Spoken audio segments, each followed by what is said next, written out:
नमस्कार दोस्तों, आज आपका फिर PRS टीचिंग में बहुत स्वागत है।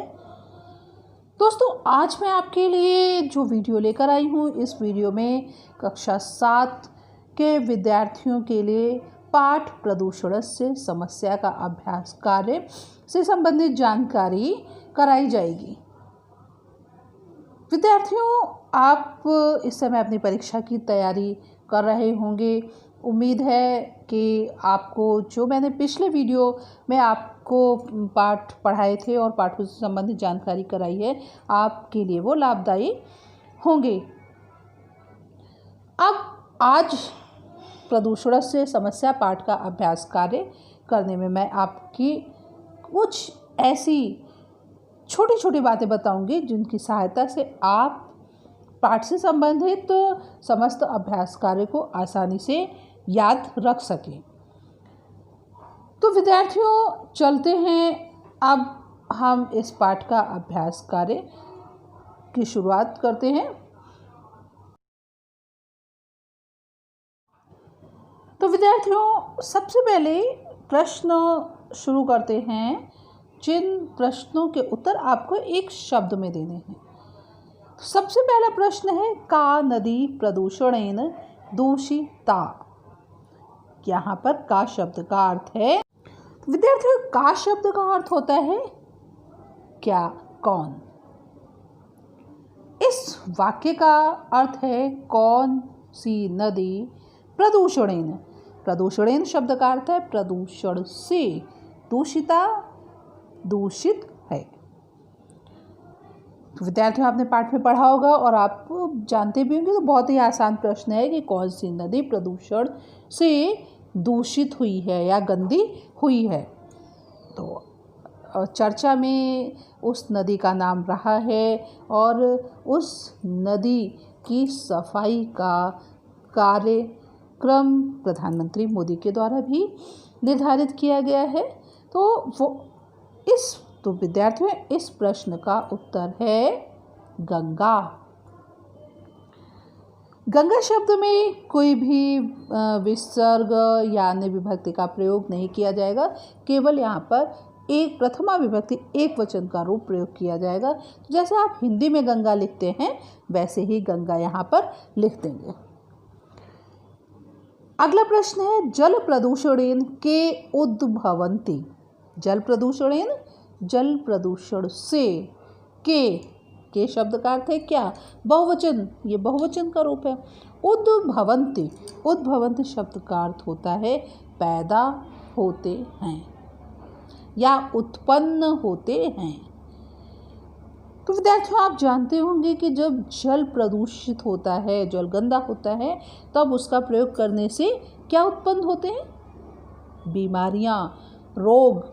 तो इस प्रश्न का उत्तर होगा रोगाः, कि एक रोग नहीं उत्पन्न नहीं होता, बहुत से रोग उत्पन्न होते हैं, इसलिए रोग शब्द का प्रयोग यहाँ पर बहुवचन में किया जाएगा। अगला प्रश्न है, केशाम संख्या प्रतिदिनम वर्धते। केशाम, किसकी संख्या प्रतिदिनम, रोज, वर्धते, बढ़ रही है। किसकी संख्या रोज बढ़ रही है? तो आप अनुमान लगा रहे होंगे, अपने आसपास आप देखेंगे, आपने अध्ययन किया होगा। तो आजकल किसके द्वारा प्रदूषण हो रहा है? तो उद्योगों की, उद्योगशालाएं, जो कारखाने हैं, उनकी संख्या बढ़ रही है। और विद्यार्थियों, वाहनों की संख्या बहुत बढ़ रही है। तो यहाँ पर उद्योगशाला नाम और वाहना नाम च, इस प्रश्न का यह उत्तर है। और ये दोनों शब्द षष्ठी विभक्ति बहुवचन में हैं। अगला प्रश्न, कैः मानवाः रोगग्रस्ताः अभवन्। कैः शब्द का अर्थ है किससे या किसके द्वारा। मानवाः, मानव या मनुष्य, रोगग्रस्ताः, रोग से ग्रसित, अभवन्, हुए। किसके द्वारा मनुष्य रोग से ग्रस्त हुए? तो विद्यार्थियों, इस प्रश्न का उत्तर बहुत ही आसान है और आप समझ गए होंगे कि क्या इस प्रश्न का उत्तर है। चलिए मैं आपको बताती हूँ, इस प्रश्न का उत्तर है प्रदूषण। जैसे कह, कह में जिस विभक्ति और वचन का प्रयोग किया गया है, आपको भी उसी विभक्ति और वचन का प्रयोग करते हुए प्रदूषण शब्द का रूप बनाना होगा। तो कह के अनुसार प्रदूषण शब्द का रूप बनेगा प्रदूषणय। तो विद्यार्थियों, आप मेरा ये वीडियो देख रहे हैं, तो आप और मेरा वीडियो आपको पसंद आ रहा है तो प्लीज़ मेरे वीडियो को लाइक करें, शेयर करें और हाँ, चैनल को सब्सक्राइब करें अगर आप अभी तक आपने नहीं किया है। आप बेल आइकन को भी प्रेस कर लें जिससे मेरे वीडियोस की नोटिफिकेशन आपके पास सबसे पहले पहुंच सके। विद्यार्थियों, आप मुझे इंस्टाग्राम पर भी फॉलो कर लें। मेरी आईडी है, इंस्टाग्राम आईडी है PRS Teaching_YT। तो दोस्तों, चलते हैं आगे अगले प्रश्न की ओर। विद्यार्थियों, अब स्क्रीन पर आप देख रहे होंगे कि जो अगला प्रश्न है वो उस प्रश्न है, आपको जो प्रश्न पूछा जा रहा है उस प्रश्न का उत्तर पूरे वाक्य में देना। तो आइए दोस्तों, पहला प्रश्न इस प्रकार है, गंगायाः जले कानि वस्तूनि प्रवाहयन्ति। गंगायाः शब्द का अर्थ है गंगा के, जले जल में, कानि वस्तूनि कौन वस्तुएं या कौन सी वस्तुएं, प्रवाहयन्ति प्रवाहित की जाती हैं। इस प्रश्न का उत्तर होगा, गंगा के जल में कौन कौन सी वस्तुएं प्रवाहित की जाती हैं, जैसे गंदा पानी होता है या अन्य भी गंदी वस्तुएं। तो गंगायाः जले, ये आपको प्रश्न से ही मिल जाएगा, आप प्रश्न से ही इसे पढ़ेंगे। और जो उत्तर है कानि, कानि शब्द के स्थान पर आप लिखेंगे दूषित जलम और वस्तूनि के साथ ही दूषितानि वस्तूनि च प्रवाहयन्ति। गंगा के जल में दूषित जल और दूषित वस्तुएं बहा दी जाती हैं। प्रश्न ख, वायु प्रदूषणेन केन भवति। वायु प्रदूषण केन, केन शब्द का अर्थ है किससे, भवति होता है। आप लोगों ने इस विषय को अपने SST विषय में भी पढ़ा होगा। वहाँ पर आपको ये बताया गया होगा कि प्रदूषण किन किन कारणों से होता है। जल प्रदूषण किससे होता है, वायु प्रदूषण किससे होता है और ध्वनि प्रदूषण किससे होता है। तो इस प्रश्न में बात की जा रही है कि वायु प्रदूषण किससे उत्पन्न होता है। तो विद्यार्थियों, वायु प्रदूषण जो कारखाने हैं उनसे जो निकलने वाला धुआं है, तो जो कारखानों से निकलने वाला धुआं है और गाड़ियों से निकलने वाला धुआं है, इससे वायु प्रदूषण होता है। वायु प्रदूषणम उद्योगशालायाः निःसृतेन धूमेन वाहनानां धूमेन च भवति। अगला प्रश्न है, ध्वनि प्रदूषणम केन भवति। ध्वनि प्रदूषण केन, किससे, भवति होता है। अब ध्वनि प्रदूषण किससे होता है। ध्वनि प्रदूषण में विद्यार्थियों कारखानों का जो शोर होता है और जो आपकी गाड़ियां हैं, वाहन हैं, इनका जो शोर होता है, इसी से ध्वनि प्रदूषण भी होता है। प्रश्न का उत्तर होगा, ध्वनि प्रदूषणम उद्योगशालानां वाहनानां च कोलाहलेन भवति। ध्वनि प्रदूषण उद्योगशालानां, कारखानों के, वाहनानां, वाहनों के, कोलाहलेन, कोलाहल शब्द का अर्थ होता है तेज ध्वनि से भवति होता है। कैः मानवानां जीवनं कष्टप्रदम अभवत। कैः, कैः शब्द का अर्थ है किससे या किसके द्वारा। मानवानाम, मनुष्यों का, जीवन कष्टप्रदम, कष्टप्रद, कष्ट देने वाला, अभवत हुआ। तो विद्यार्थी, इस प्रश्न का उत्तर तो एक शब्द में ही है कि और बाकी पूरे वाक्य को आप प्रश्न की मदद से याद कर सकते हैं और अपनी परीक्षा में भी लिख सकते हैं। तो कह के स्थान पर आप प्रदूषण है शब्द लिख देंगे और उसके बाद पूरे वाक्य को उसी रूप में पढ़ लें और लिख लेंगे तो इस प्रश्न का उत्तर पूरा होगा। तो इस प्रकार होगा, मैं आपको बता दूं, प्रदूषणय है मानवानां जीवनम कष्टप्रदम अभवत्। तो विद्यार्थियों, ये तो थे पाठ से संबंधित प्रश्न जिनके उत्तर के विषय में मैंने आपको बताया। अब आगे जो प्रश्न दिया गया है उस प्रश्न में रिक्त स्थान है और उन रिक्त स्थानों पर उचित शब्द को भरना है या उचित शब्द का प्रयोग करके वाक्य को पूरा करना है। तो आइए चलते हैं रिक्त स्थानों को समझने के लिए। पहला वाक्य है प्रदूषणम, रिक्त स्थान है, उसके बाद शब्द है भवति। प्रदूषण भवति, भवति शब्द का अर्थ होता है। तो यहाँ पर प्रश्न ये हुआ कि कितने प्रकार का होता है। प्रदूषण कितने प्रकार का है? प्रदूषण 3 प्रकार का है। 3 प्रकार का शब्द की संस्कृत है त्रिविधम। तो इस वाक्य में आप त्रिविधम शब्द का प्रयोग कर दें तो आपका वाक्य पूर्ण होगा और सार्थक होगा। अगला वाक्य है गंगा नदी अपि, रिक्त स्थान है, फिर शब्द है दूषिता। गंगा नदी अपि, अपि शब्द का अर्थ होता है भी।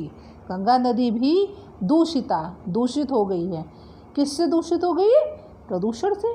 प्रदूषण से शब्द की संस्कृत यहाँ पर आप लिख दें तो आपका यह वाक्य पूरा होगा। प्रदूषण से शब्द की संस्कृत होगी प्रदूषणेन। अच्छा, आप को ये ध्यान होगा कि किससे विभक्ति चिन्ह तृतीया विभक्ति का है, तो यहाँ पर आपको तृतीया विभक्ति का प्रयोग करना चाहिए। अगला वाक्य है, पहले ही रिक्त स्थान है, उसके बाद है अनेके रोगाः उद्भवन्ति।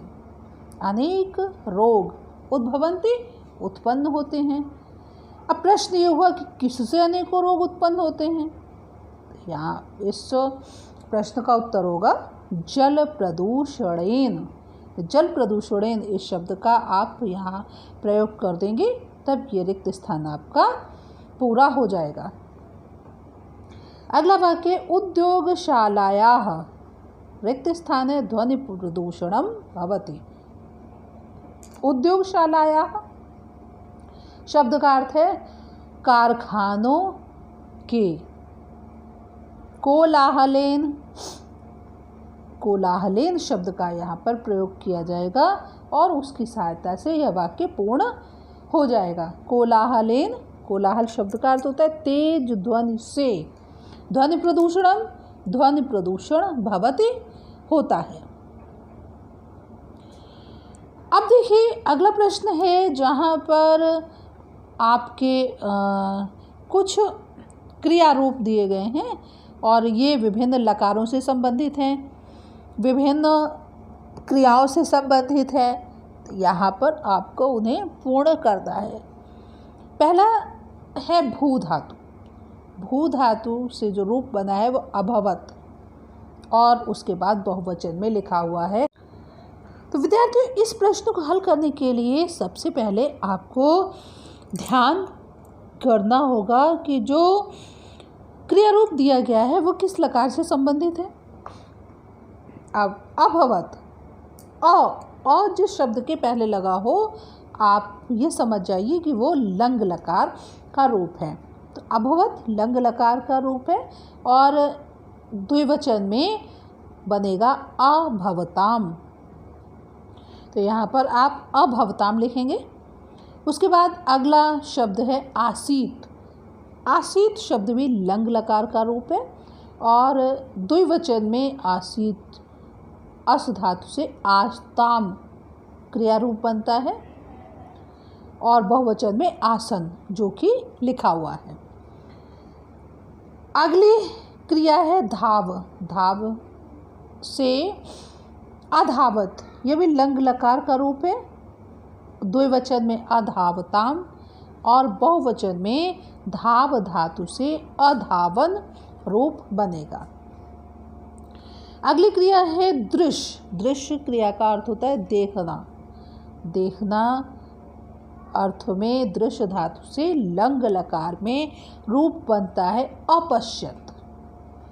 द्विवचन में है अपश्यता और बहुवचन में है अपश्यन। अंतिम क्रिया पद है पठ। पठ शब्द का अर्थ होता है पढ़ना, आप इससे परिचित होंगे। पठ धातु से लंग लकार एक वचन में रूप बनता है अपठत। द्विवचन में अपठताम और बहुवचन में अपठन। तो विद्यार्थियों, अभी मैंने आपको ये क्रिया रूप जो कि लंग लकार से संबंधित हैं, इनके प्रथम पुरुष, एक वचन, द्विवचन और बहुवचन के रूपों की जानकारी कराई। विद्यार्थियों, आप इन रूपों को याद कर लेंगे तो इनकी सहायता से आप आसानी से प्रश्न के उत्तर दे सकेंगे, आप अनुवाद बना सकेंगे। तो इन क्रिया रूपों को ज़रूर याद करें। तो विद्यार्थियों, उम्मीद है आपको मेरा ये वीडियो पसंद आया होगा। अगर आपको मेरा वीडियो पसंद आया है तो प्लीज़ मेरे वीडियो को लाइक करें, शेयर करें। चैनल को अगर अभी तक आपने सब्सक्राइब नहीं किया है तो जल्दी से इसे सब्सक्राइब कर लें और हाँ, बेल नोटिफिकेशन को ऑल पर सेट कर दीजिए, जिससे मेरे वीडियोस की जानकारी आप तक सबसे पहले पहुंच जाए। आप मुझे इंस्टाग्राम पर भी फॉलो कर लीजिए। मेरी इंस्टाग्राम आईडी है PRSteaching_YT। तो दोस्तों, शीघ्र ही मिलते हैं एक नए विषय के साथ जो इससे भी अधिक मनोरंजक होगा, आपके ज्ञान को बढ़ाने वाला होगा। आप ऐसे ही अपना प्यार देते रहिए, हमें लाइक अपनी भेजते रहिए, जिससे हमारा भी प्रोत्साहन बढ़े और मैं आपके लिए क्वालिटी से युक्त वीडियोस बनाते रहूं और आपका ज्ञानावर्धन करती रहूं। तो दोस्तों, देखते रहिए हमारे वीडियोस को। धन्यवाद।